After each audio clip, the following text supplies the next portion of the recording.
계약을 하면 우리 친구들이 계약하고 나서 이렇게 주중에 한 번, 토요일에 한 번 이렇게 제자훈련 하는 게 좋은지, 온라인으로 아니면 토요일에만 한 번 했으면 좋겠는지 우리 친구들이 자유롭게 한번 의견을 남겨주세요.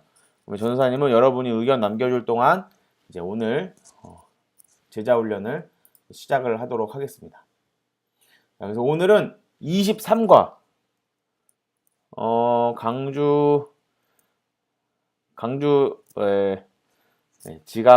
지각은 아닌 것 같아요. 전도사님이 봤을 때는 지각이 아니었는데 이건 조금 확인해 볼 필요는 있는데 지각은 아니었었던 것 같다라는 그런 생각이 있습니다. 자, 우리 친구들 이제 계약하고 나서 주중에 한 번, 토요일에 한 번 이렇게 하고 싶은지, 계약하고 나서는 토요일만 했으면 좋겠는지 여러분의 의견을 댓글로 남겨주세요. 전도사님 보고 한번 전도사님 결정하는데 참고하도록 하겠습니다. 그래서 오늘 우리 친구들과 함께 배울 내용은 요 하나님의 비밀 임무라는 23과의 내용이에요. 한번 보겠습니다. 자, 지금 하나님이 중요한 임무를 수행하고 계신다는 사실을 아니? 사실 이건 하나님이 아주 오래전부터 해오신 임무야. 하나님의 가장 중요한 임무가 무엇일까요? 그건 바로 모든 사람이 하나님을 알고 사랑할 수 있도록 하나님의 영광을 온 세상에 퍼뜨리는 것. 하나님의 영광을 온 세계에 퍼뜨리는 것이 바로 하나님의 비밀 임무예요. 예규 안녕. 이 비밀 임무를, 비밀스럽지 않은 비밀 임무를 하나님께서는 창세 전부터 지금까지 앞으로도 계속 해 오실 거예요. 그래서 태초에 하나님은 아담과 하와를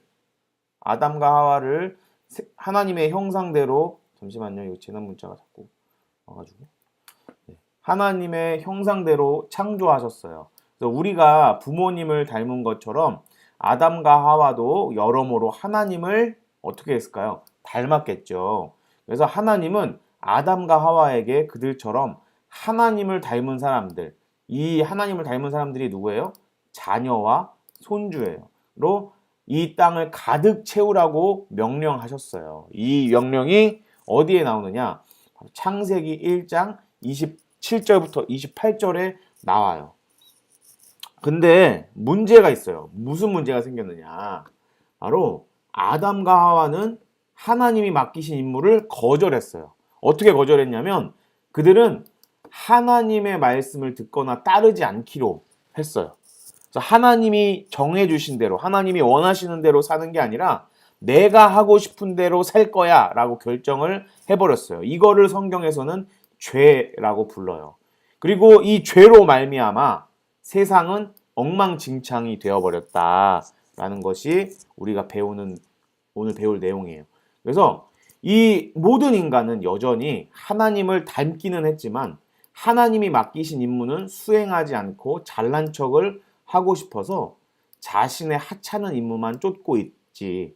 그리고 죄 때문에 싸움과 거짓말과 질투, 전쟁, 질병, 죽음과 같이 나쁜 일도 줄줄이 일어나고 있고 지금도 일어나고 있어요. 우리나라는 다행히 지금 전쟁은 안 일어나고 있죠. 근데 이 아프리카나 이런 지역에 가면 그런 나라들에서는 아직도 내전이라고 그래서 이 나라 안에서 크고 작은 전쟁들이 계속되고 있는 나라들도 많이 있어요. 그리고 요즘에 질병, 가장 핫한 질병, 코로나 질병이 우리 지금 전 세계 가운데 유행하고 있죠. 우리나라는 조금 그래도 이제는 안정권에 들어왔는데도 불구하고 아직도 하루에 100명씩 감염자가 나와가지고 우리 친구들이 계약하는 것도 점점점 늦어지고 있어요. 그래서 세상은 하나님의 영광으로 가득하기는커녕 죄와 고통만으로 가득한 것처럼 보였어. 하지만 하나님은 깜짝 놀랄 만한 계획을 세워놓고 계셨지. 맞아요. 코로나19. 우리나라는 지금 전쟁 중이 아니라 우리나라는 지금 휴전 중이죠. 휴전. 전쟁을 잠시 멈추자. 휴전. 쉴 휴. 휴전은 이건가? 휴전. 그래서 하나님은 이 땅에 사는 수많은 사람들 가운데 그분의 임무를 수행할 사람으로 한 가족을 선택하셨다. 이 가족이 누굴까요? 이 한 가족을 선택하셨는데 하나님이 선택한 가족이 누굴까요? 힌트는 창세기 12장. 창세기 12장에 나오는 가족이에요. 누구냐? 바로 아담과 하와와 같은 임무를 받았지만 새로운 출발이었지. 하나님은 그렇죠. 아브람과 사레를 선택하셔서 나중에 이름을 아브라함과 사라라고 바꿔주시고 새로운 백성, 곧 하나님의 백성의 우두머리로 선택하셨어. 하나님은 이 새로운 백성에게 자신이 어떤 분이며 어떻게 하면 자신의 영광을 드러낼 수 있는지를 가르쳐 주실 생각이셨지. 하나님은 아브라함과 그 자손을 통해 자신의 영광을 온 세상에 드러내시고 모든 나라에 복을 내리기로 하셨어. 이게 바로 창세기의 12장 1절부터 3절에 하나님께서 아브라함에게 너는 세상에 복이 될 것이다 라고 말씀해 주시는, 약속해 주시는 그런 장면이 나와요. 근데 이 아브라함이 하나님의 임무를 잘 수행을 했을까요? 아니면 아브라함도 조금 실수도 하고 잘 못했을까요? 그거는 이제 성경을 쭉 보면 알겠죠.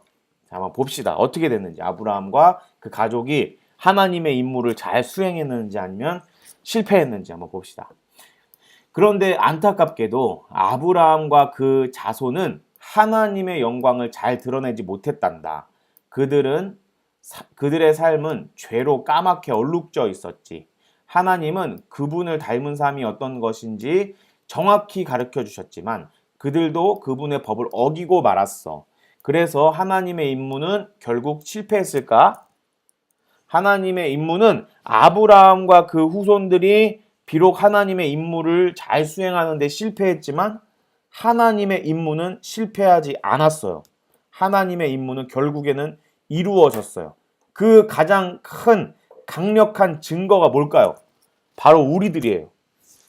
우리가 이스라엘 사람도 아니고 우리는 아브라함의 후손도 아니지만 지금 2020년 4월 1일 이 대한민국 땅에서 여전히 하나님을 알고 하나님을 믿고 그리고 교회로 모여서 예배드릴 수 있는 것, 이것이 바로 이 하나님의 임무, 하나님의 영광을 이 세상 모든 곳에 드러내는 하나님의 임무가 실패하지 않았다라는 가장 큰 증거죠. 그래서 여기서도 마찬가지, 여기서도 이렇게 나오고 있어요. 전혀 아니야. 사실 이 모든 일은 다 하나님의 계획 속에 있었지. 수백 년이 흐른 뒤 어느 날 하나님과 사람들을 완벽하게 사랑할 수 있는 한 이스라엘 사람이 태어났어. 이 이스라엘 사람이 누굴까요? 우리 모두에게 아주 익숙한 이스라엘 사람. 그래서 그걸로 넘어가기 전에 여기 생각해봐. 이 부분을 한번 보겠습니다. 자, 여기 보면 데이비드 리빙스턴이라는 선교사님이 하나님은 아들이 딱 한 명 있었는데 그 아들을 선교사로 만드셨다라는 이런 말씀을 하셨어요. 그리고 윌리엄 캐리라는 선교사님은 하나님이 큰 일을 하실 거라고 기대하라. 그리고 하나님을 위해 큰 일을 하라라고 말씀하셨어요. 우리 벌써 정답을 말한 친구들이 있어요. 우리 김반지, 우리 김강주 정답, 그리고 우리 류영재 정답. 이 이스라엘 사람, 하나님과 사람들을 완벽하게 사랑할 수 있는 한 이스라엘 사람, 요 사람이 누구냐? 바로 예수님이다. 그래서 그분은 매일같이 하나님의 뜻대로 살기를 바랬지. 그분은 하나님을 완벽하게 닮았기 때문에 새로운 아담이라고 불릴만 했어. 그분의 이름은 물론 누구라고요? 예수님이야 라고 여기서 말씀해 주고 있어요. 그래서 예수님은 하나님의 임무를 완성하신 분이지. 예수님 하나님의 임무를 완성하셨어요. 예수님은 우리가 흉내도 낼 수 없는 완벽한 삶을 사셨고 우리가 마땅히 당해야 할 죽음을 대신 당하셨어. 예수님이 돌아가신 덕분에 우리가 지은 모든 죄가 없어졌어. 이게 아주 중요한 말이 나오죠. 예수님이 돌아가신 덕분에 우리가 지은 모든 죄가 없어졌어. 그리고 예수님은 죽었다가 다시 살아나셔서 영원히 죽음에서 승리하셨지. 이렇게 다시 살아나는 것을 뭐라고 한다? 부활이라고 한다. 그래서 이 예수님의 부활은 우리의 죄가 진정으로 용서받을 수 있다는 확실한 증거야. 예수님이 임무를 성공적으로 수행하신 덕분에 이제 예수님의 모든 제자는 하나님의 영광을 환히 비추는 새로운 세상에서 살게 될 거야 라고 이렇게 나오고 있어요. 자, 우리 친구들 여기서 한번 정리를 해봅시다. 여기서 아주 중요한 내용이 하나 있어요. 그건 뭐냐? 바로 예수님과 관련된 내용인데 우리 친구들 예수님이 우리의 죄를 대신해서 십자가에 달려서 돌아가시는 거, 예수님이 죽는 게 왜 필요하다고 생각해요? 우리 친구들은 예수님이 왜 죽어야 하는지 어떻게 생각하는지, 우리 친구들이 생각하기에는 예수님이 왜 죽어야 했나 라고 생각하는지, 왜 죽어야 했냐고 생각하는지 한번 댓글로 남겨줘 보세요. 우리 친구들은 어떤 생각을 갖고 있는지 전도사님이 좀 알고 싶어요. 왜 예수님이 우리의 죄를 대신해서 죽어야만 했는가? 요거에 대해서 어떻게 생각하는지. 우리 김강주 어린이 우리 죄를 씻으시려고, 그렇죠. 우리의 죄를 씻으시려고 죽어야 되는데 왜 하필이면, 그러니까 예를 들면 예수님이 우리의 죄를 대신해서 싸대기를 100대를 맞는 그런 정도, 아니면 채찍에 뭐 10번 채찍질을 당하는 거 정도로 끝나지 않고 왜 꼭 예수님의 생명이 우리의 죄를 대신해서 죽음을 당해야 했는지, 이거에 대해서 왜 그렇게 생각하는지 한번 적어보세요. 우리의 죄를 씻으시려고, 우리의 죄가 너무 커서, 우리를 사랑해서, 그렇죠. 여러 가지들이 있어요. 요거는 아직은 전사님이 원하는 답이 나오지 않았어요.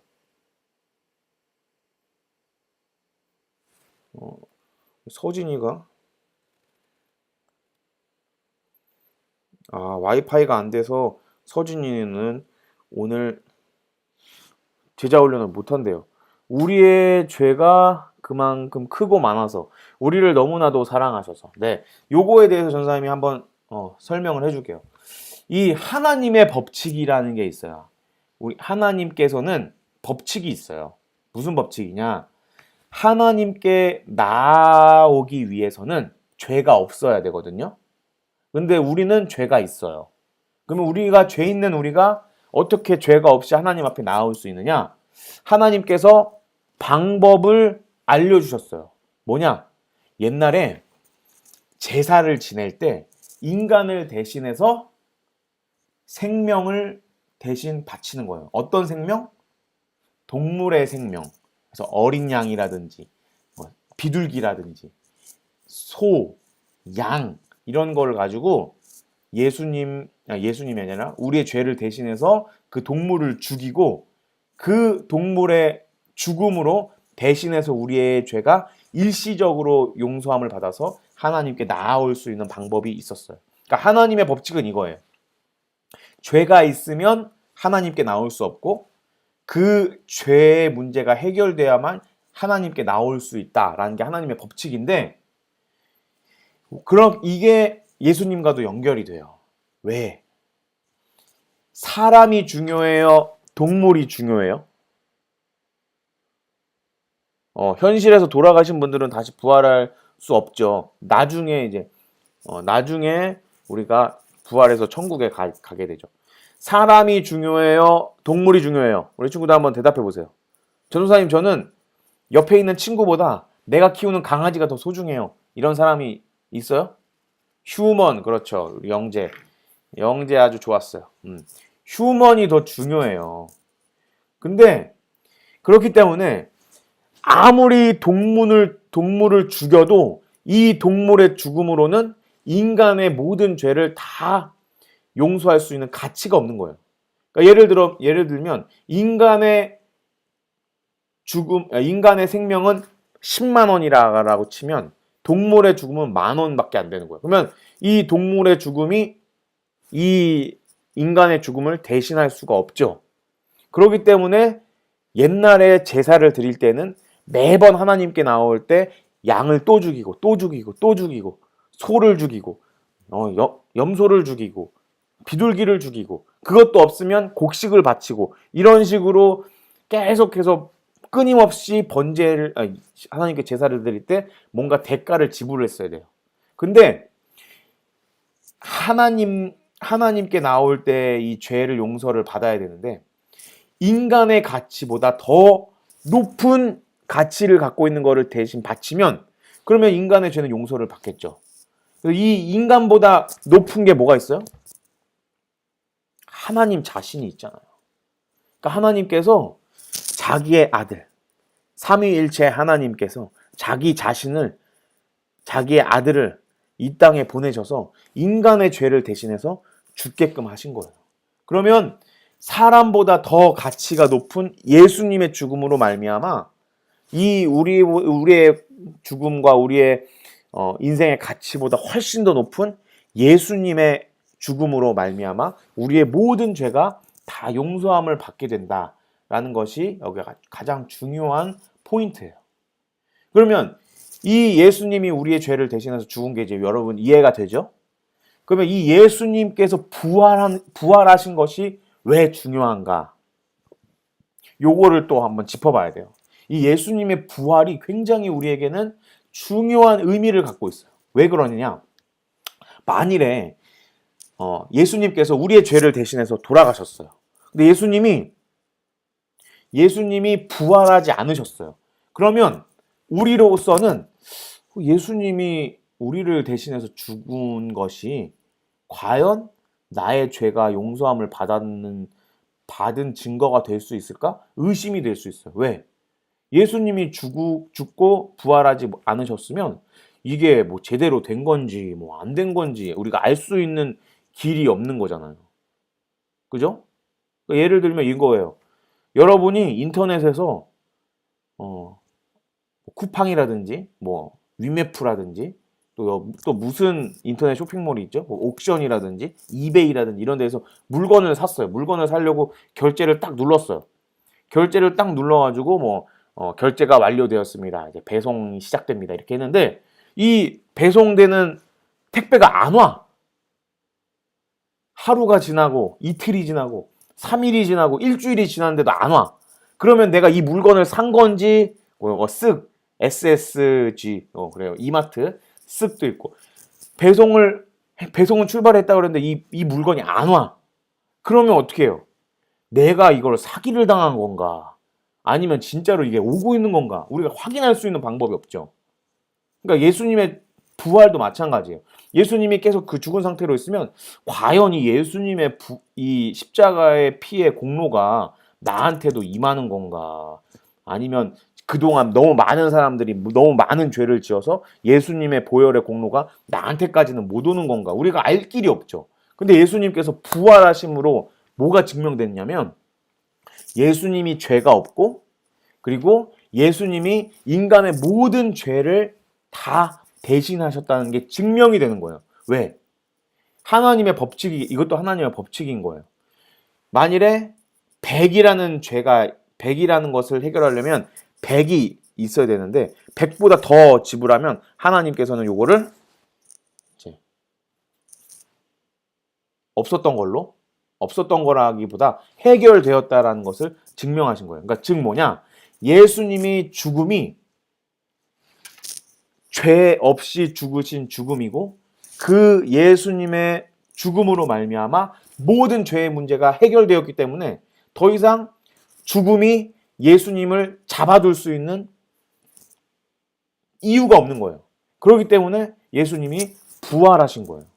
그러니까 이 예수님의 부활이라는 것은 우리에게 어떤 의미를 가지냐면 예수님의 죽음이 우리의 모든 죄보다도 훨씬 더 큰 값어치를 가진 것이다 라는 것을 우리에게 알려주고, 두 번째로는 예수님이 자기의 죄로 죽은 것이 아니라 죄가 없으신데도 죽은 거다. 예수님이 무고한 죽음을 당하신 거다라는 것을 증명을 해줘요. 그렇기 때문에 예수님의 부활로 말미암아 우리의 모든 죄뿐만이 아니라 과거의 죄, 현재의 죄, 미래의 죄까지 모든 죄가 예수님 안에서 해결이 되었다라는 것이 증명이 되고, 하나님께서 우리에게 말씀해 주셨어요. 약속해 주셨어요. 누구든지 예수님을 믿는 사람은 구원을 받을 것이다. 영접하는 자, 곧 그 이름을 믿는 자들에게는 하나님의 자녀가 되는 권세를 주셨으니 라고 요한복음에서 하나님께서 우리에게 말씀해 주세요. 이게 예수님의 아주 중요한 포인트 중에 하나예요. 그래서 이 예수님께서는 우리의 모든 죄의 문제를 해결해 주시고, 이 예수님을 통하여서 전 세계 가운데 하나님의 영광이 비추는 통로가 되셨다라는 것을 우리가 확실히 알고 넘어가야 돼요. 그러면 우리 친구들이 한번 또 이런 궁금증을 가질 수 있어요. 그러면 하나님의 영광이라는 것은 무엇인가요? 라고 우리 친구들이 궁금해할 수 있어요. 우리 친구들은 하나님의 영광이 뭐라고 생각하세요? 하나님의 영광 많이 들어봤죠? 하나님의 영광이라는 말을 아마 많이 들어봤을 거예요. 특히 우리 어렸을 때부터 이렇게 교회를 잘 다닌 우리 멋진 친구들은 하나님의 영광이라는 말을 많이 들어봤을 거예요. 근데 아마 여러분 중에 하나님의 영광이 무슨 뜻인지, 하나님의 영광이 뭐를 의미하는지 제대로 알고 있는 사람은 아마 없을걸요? 한번 우리 친구들은 하나님의 영광은 뭐뭐뭐예요 라고 한번 알고 있는 걸 한번 써보세요. 댓글로. 그리고 전도사님은 이제 바로 또 진행을 하도록 하겠습니다. 영광이란 것은 뭐냐? 어떤 것이 다른 것들과 달리 특별히 돋보이게 만드는 것을 뜻해. 예를 들면 에베레스트 산의 영광은 바로 높이지. 왜냐? 에베레스트 산보다 높은 산은 없잖아. 에베레스트 산은 8,848m고 아콘카과라는 산이 6,960m고 그다음에 데날레라는 산이 6,790.5m라고 이렇게 나와 있어요. 그러니까 이런 산들보다 가장 높기 때문에 에베레스트 산의 영광은 높이다. 그리고 대왕고래의 영광은 뭐냐? 몸집이다. 여기 보면 이게 실제 비율로 만들어 놓은 거예요. 그래서 코끼리가 만일에 요만하다 치면 대왕고래는 코끼리의 몇 배예요? 하나, 둘, 셋, 넷, 다섯, 여섯, 일곱, 여덟. 여기 한 여덟 배, 9배 정도 크기가 크죠. 그러니까 이 대왕고래보다 큰 동물은 없다라고 여기 나오잖아요. 그러면 그렇다면 하나님의 영광은 뭘까? 이게 뭘 뜻하냐면 에베레스트 산이 다른 산들과 구별되는 차이점이 뭐냐? 높이가 큰 거. 대왕고래가 다른 동물들과 구별되는 차이점이 뭐냐? 바로 가장 이 세상에서 큰 동물이라는 거. 코끼리도 큰데 더 크면. 그렇죠. 이게 실제 코끼리 크기고 이게 실제 대왕고래 크기를 비율로 만들어 놓은 거예요.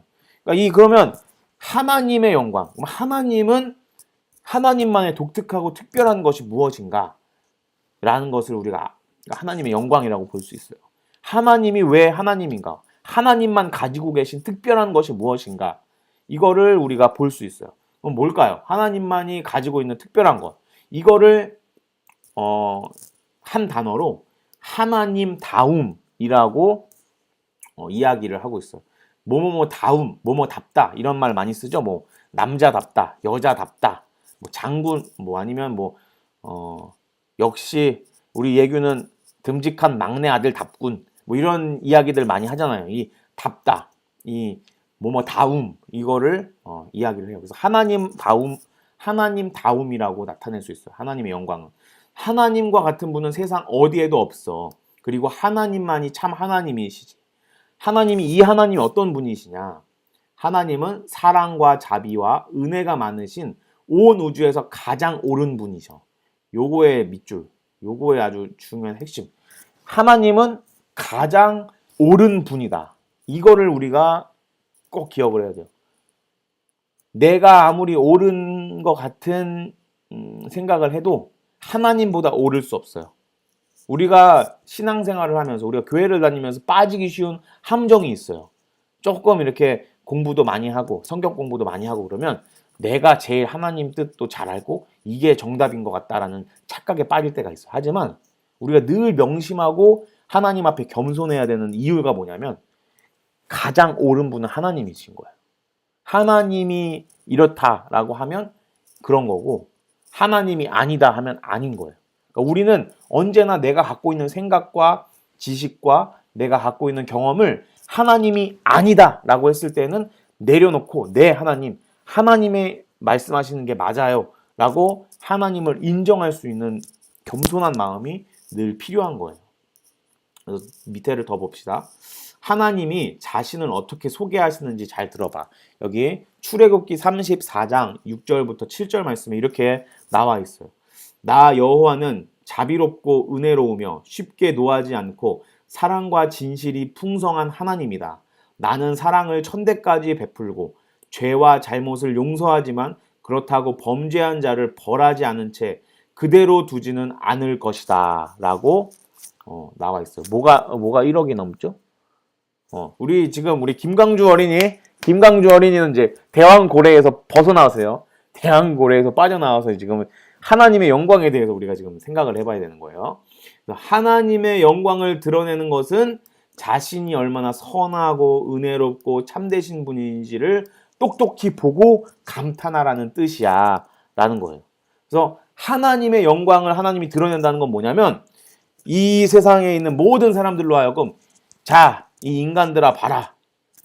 나 하나님이 얼마나 선하고 얼마나 은혜가 많고 얼마나 참되고 옳은 신인지 너네가 보고 야 역시 하나님 최고예요. 하나님 대단해요. 역시 나는 하나님을 믿을래요. 라고 하나님께 순종하고 하나님께 항복하기를 바란다라는 것이에요. 그럼 이 역할을 이제 누가 해야 되느냐? 예수님을 믿고 구원받은 우리에게도 하나님이 이 하나님의 영광을 이 땅 가운데 드러내는 일들을 맡기세요. 같이 한번 볼게요. 지금도 예수님은 제자들에게 하나님의 복을 이 땅의 모든 나라에 전해주라고 명령하고 계셔. 마태복음 28장 18절에서 20절. 그리고 언젠가는 하나님은 이 임무를 완성하실 거야. 그날이 오면 물이 바다 덮음같이 여호와의 영광을 인정하는 것이 세상에 가득해질 거야 라고 하나님께서 이미 예언을 하셨어요. 우리 강주 아주 좋아요. 강주 정답. 강주 사랑해요. 자, 그래서 그때 하나님의 백성은 임무 완성이라고 외칠 거야 라고 나와 있어요. 하나님의 임무는 언젠가는 반드시 우리가 똑똑히 볼 수 있도록 완성될 거예요. 요한계시록에 보면 이렇게 말이 나와 있어요. 주님은 책을 받아 봉한 것을 뗄 수 있는 분이십니다. 일찍 죽임을 당하셔서 종족과 언어와 국가를 초월하여 세계 모든 민족들 가운데에서 당신의 피로 사람들을 사서 하나님께 드리시고 그들을 제사장들의 나라가 되게 하여 우리 하나님을 섬기게 하셨으니 그들이 땅에서 다스릴 것입니다. 라고 요한계시록에 나와 있어요.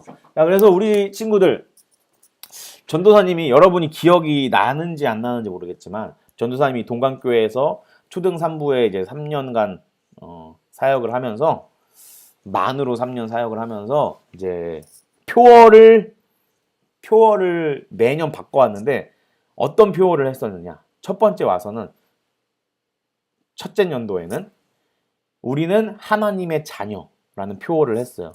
그리고 우리 6학년 친구들이 4학년 있을 때 우리 6학년 친구들이 4학년 있을 때 지금으로부터 2년 전에 전선생님 어떤 표어를 했었느냐? 우리는 그리스도의 군사라는 표어를 가지고 나갔어요.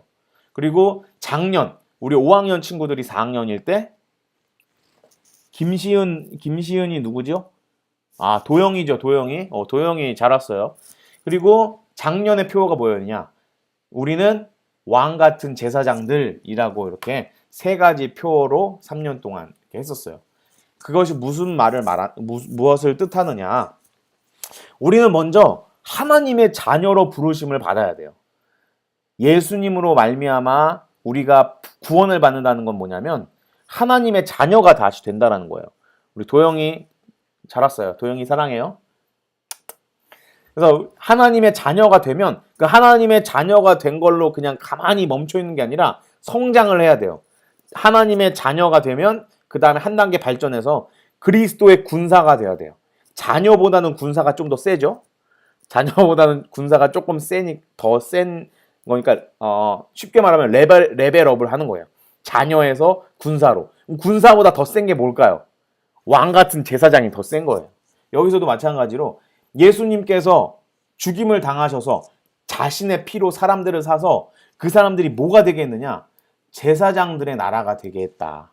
이게 뭐냐면 이 땅 가운데 우리가 하나님 나라의 왕 같은 제사장들이 되어서 이 땅 가운데 하나님 나라의 영광을 드러내고 하나님의 영광을 드러내며 살아가게 하시는 것. 이게 하나님이 꿈꾸시는 하나님의 진정한 임무라는 거예요.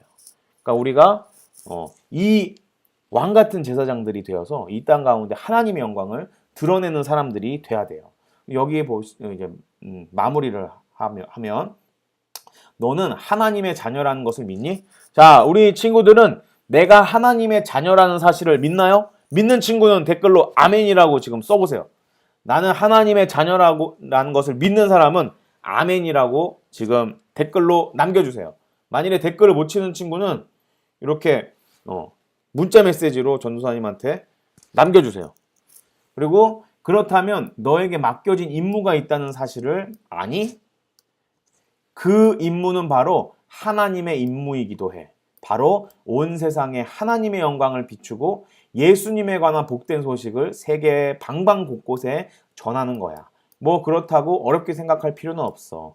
이렇게 시작하면 돼. 그렇죠. 아멘. 우리 예규, 우리 강주, 민희, 영재, 도영이, 민주, 그리고 서윤이, 우성이 다 아멘 잘했어요. 맞아요. 그래서 우리가 하나님의 자녀라는 사실을 우리가 인정하고 받아들인다면 우리에겐 임무가 있다. 무슨 임무? 하나님의 영광을 이 땅 가운데 드러내는 임무가 있다. 이 임무를 우리가 수행하기 위해서 어떻게 해야 되느냐? 기도해야 돼요. 하나님께 여쭤봐야 돼요. 하나님, 어떻게 하면 내가 하나님의 영광을 이 땅 가운데 드러낼 수 있을까요? 하나님, 나를 어떻게 사용하기를 원하십니까? 라고 우리가 물어봐야 돼요. 그리고 우리가 평상시 할 수 있는 거. 사람들을 사랑해야 돼요. 가까이는 엄마, 아빠, 그리고 형, 누나, 언니, 오빠, 동생들을 사랑해줘야 되고 우리 초등산부에 같이 있는 친구들을 사랑해줘야 되고 전도사님을 사랑해야 되고 선생님들을 사랑해야 되고 우리 담임 목사님 사랑해야 되고 우리의 인생 가운데 하나님께서 만나게 하신 사람들을 사랑하면서 나아가야 된다라는 것을 우리가 꼭 기억을 해야 돼요. 그리고 예수님에 관해서 사람들에게 알려줘야 돼요. 예수님에 관해서 알려주는 방법은 예수님에 대해서 알려주는 방법이 뭐가 있느냐? 바로 예수님에 대해서 야, 예수님 믿어. 예수님이 너를 사랑하신대 라고 이렇게 말로 증거하는 것도 있지만 더 좋은 방법이 하나 더 있어요. 그게 뭐냐면 예수님의 사랑으로 다른 사람들을 사랑하는 것. 이게 예수님에 대해서 전하는 가장 중요한 방법이에요. 그래서 전도사님한테 문자 메시지가 와가지고 문자 메시지를 좀 끄도록 할게요. 그래서 이 예수님에 대해서 우리가 사람이 싫으면 어떻게 해요? 그러니까 그렇기 때문에 우리가 우리의 사랑으로 다른 사람을 사랑하는 게 아니라 예수님의 사랑으로 사랑하는 거예요. 예수님은 그럴 분은 아니지만 만일에 전도사님이 예수님이 됐다고 생각해보세요. 우리 민희가 예수님이라고 생각해보세요. 이 민희가 이제 십자가에 달려서 죽어야 돼.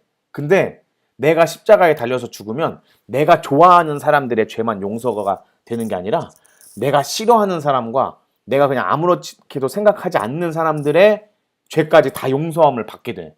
그러면 민희는 여기서 아, 나는 십자가에서 죽는 건 좋은데, 내 이 십자가의 죽음으로 내가 좋아하는 사람들만 구원해주고 싶은데, 라는 마음으로 예수님이 십자가에 달려서 돌아가셨나요? 아니에요. 예수님은 모든 사람들, 믿기만 하면 그 사람이 예수님이 좋아하는 사람이든 싫어하는 사람이든, 예수님께서 물론 싫어하는 사람은 없겠지만, 모든 사람을 위해서 이렇게 십자가에 달려서 피를 흘리고 돌아가셨어요. 그 예수님의 사랑으로 우리가 사랑을 한다면 내가 싫어하는 사람도 사랑할 수 있는 힘과 능력이 생기는 거예요. 그러니까 우리가 내 사랑으로 사랑하는 게 아니라 예수님의 사랑으로 사랑해야 된다라는 것을 우리 친구들이 꼭 기억을 해야 돼요. 그래서 오늘은 이제 여기까지 하나님의 비밀 임무에 대해서 한번 이야기를 나눠봤어요. 그래서 하나님의 비밀 임무가 뭐냐? 바로 하나님의 영광, 하나님의 영광, 하나님의